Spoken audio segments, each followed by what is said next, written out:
Салам достор, сиздер менен окутуу көнүгүүлөр. Биздин бүгүнкү темабыз англисче саноо. Эң биринчиден дептер жана калем даярдап алыңыз. Паузалар жөнүндө унутпаңыз жана менин артыман кайталаңыз. Биринчи көнүгүү боштуктарды толтуруу. Бул көнүгүүдө төмөнкү сандардын тамгалапа жазылышындагы боштуктарды туура тамгалар менен толтуруңуз. Мисалы, биринчиси one. Эми видеону паузага коюңуз дагы тапшырманы аткарыңыз. Туура жооптор болсо мындай болот.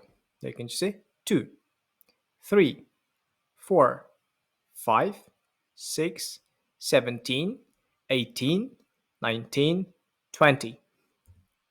Экинчи көнүгүү сөздөрдү сүйлөмдөргө айкалыштыруу.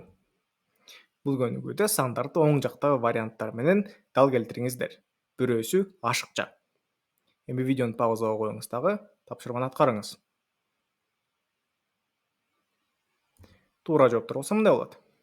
Биринчиси 30, экинчиси 35, үчүнчүсү 40, төртүнчүсү 45, бешинчиси 50, алтынчысы 55, жетинчиси 60, сегизинчиси 65. Си варианты болсо ашыкча.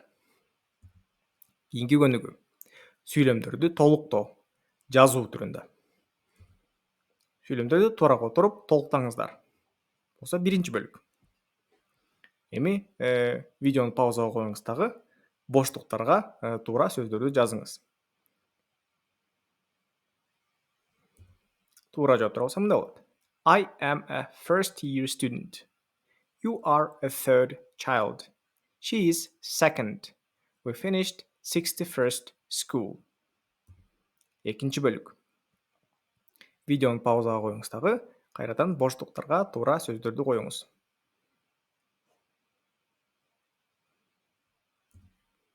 Туура жооптор болсо мындай болот.